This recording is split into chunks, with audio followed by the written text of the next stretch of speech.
राहुल गांधी की लोकसभा सदस्यता जा चुकी है। आज पहली बार मीडिया से मुखातिब हुए और अब तमाम आरोप उन्होंने सरकार पर लगाए हैं। अब राहुल गांधी की इसी प्रेस कॉन्फ्रेंस के जवाब में बीजेपी की तरफ से रविशंकर प्रसाद बोल रहे हैं, सीधा सुन लेते हैं।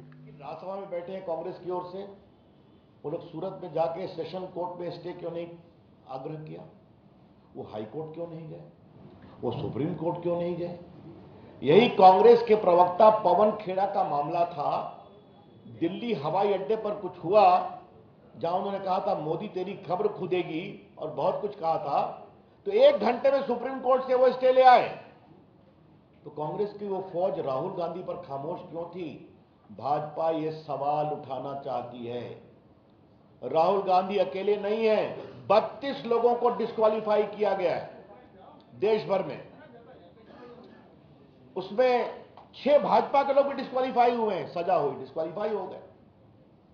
उसमें अखिलेश जी की पार्टी के हैं, उसमें लेफ्ट के लोग हैं, उसमें कांग्रेस के लोग हैं। बिहार में लालू प्रसाद जी डिस्क्वालीफाई हुए, जयललिता जी डिस्क्वालीफाई हुई। अभी जो मोकामा का बाई इलेक्शन हुआ था वो तो सजा के बाद ही डिस्क्वालीफाई हुए थे। जब देश का कानून है कि आपको 2 साल की सजा होगी तो आप तुरंत डिस्क्वालीफाई हो जाएंगे अगर आपके कन्विक्शन को कोर्ट स्टे नहीं करता। उसमें कोई विवेक नहीं है, सुप्रीम कोर्ट कह चुका है दिलीप थॉमस के केस में। तो राहुल गांधी की पार्टी की तरफ से उनको कोर्ट से स्टे दिलाने की कोशिश क्यों नहीं हुई? भाजपा यह कोशिश करना चाहती है। क्या नाखून कटाकर शहीद होने की कोशिश कर रहे हैं? हमारा स्पष्ट आरोप है, जानबूझकर यह नहीं किया गया ताकि कर्नाटक के चुनाव में राहुल गांधी के प्रकरण को भुनाया जाए। और ऐसा संकेत उनकी बहन के साथ साथ बाकी लोगों ने भी कहा है। यह बात हम स्पष्ट कहना चाहते हैं। इसलिए जो पूरा प्रकरण है आज का प्रेस कॉन्फ्रेंस, यह सब कुछ एक सोची समझी रणनीति है कि राहुल गांधी को एक बलिदानी बताओ और कर्नाटका में इसका लाभ लो। या फिर तीसरी बात है, क्या कांग्रेस के अंदर कुछ अंदरूनी पॉलिटिक्स चल रही है? राहुल को कांग्रेस से हटाओ और कांग्रेस बचाओ, इसका जवाब तो कांग्रेस को देना पड़ेगा।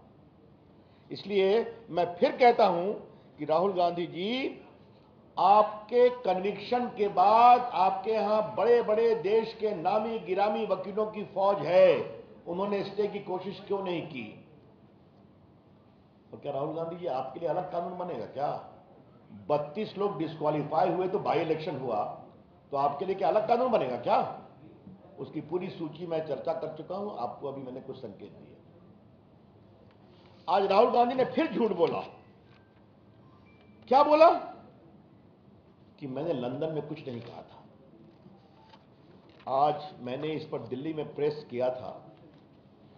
वो जैसे ही हारते हैं तो विदेश में जाकर भारत के लोकतंत्र का विलाप करते हैं। राहुल गांधी की पॉलिटिक्स बहुत सीधी है।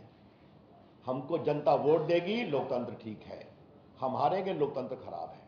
हम जीतेंगे, चुनाव आयोग ठीक है। हम हारेंगे, चुनाव आयोग खराब है। अगर हमारे पक्ष में न्यायालय ने फैसला किया, न्यायालय निष्पक्ष है। अगर नहीं आया तो न्यायालय कमजोर है। यह उनकी रणनीति है। अभी वो हारे नागालैंड में, हारे त्रिपुरा में, हारे मिजोरम में, और सब अल्पसंख्यक बहुल इलाके हैं। तो लंदन में जाके बोला। आज उन्होंने क्या कहा? हमने कुछ नहीं कहा है ऐसा कि अमेरिका और यूरोप को इसके बारे में विचार करना चाहिए। राहुल गांधी ने आज फिर झूठ बोला है। इसे राहुल गांधी ने लंदन में क्या कहा है आपको हम सुनाना चाहते हैं। सुनाओ।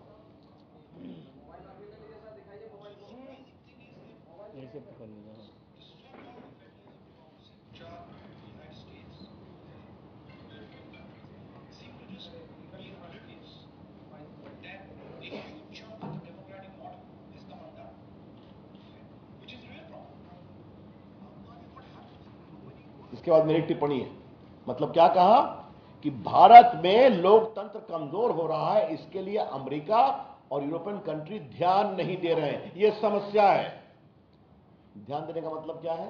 यहां हस्तक्षेप करें, यही तो हम कह रहे हैं। आज राहुल गांधी की टिप्पणी दिखा दिया। राहुल गांधी ने फिर झूठ बोला कि हमने ऐसा कुछ नहीं कहा था। तो झूठ बोलना राहुल गांधी की फितरत हो गई है। जब भी विदेश जाते हैं, भारत के लोकतंत्र का अपमान करना, भारत की संस्थाओं का अपमान करना, भारत के जनमत का अपमान करना उनकी आदत हो गई है। और मोदी जी पर तो वो क्या क्या नहीं बोलते हैं।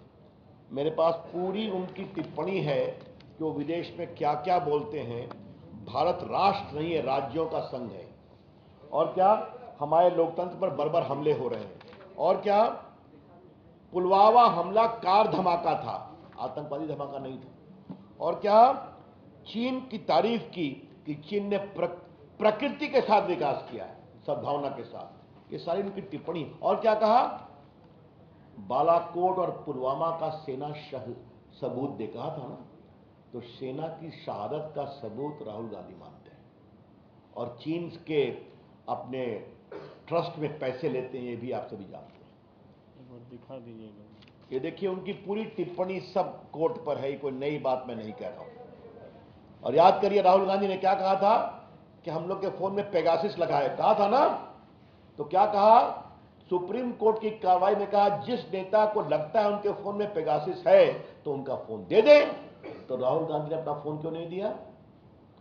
क्योंकि फोन जाता तो फोन से क्या क्या निकलता उसका डर था उनको।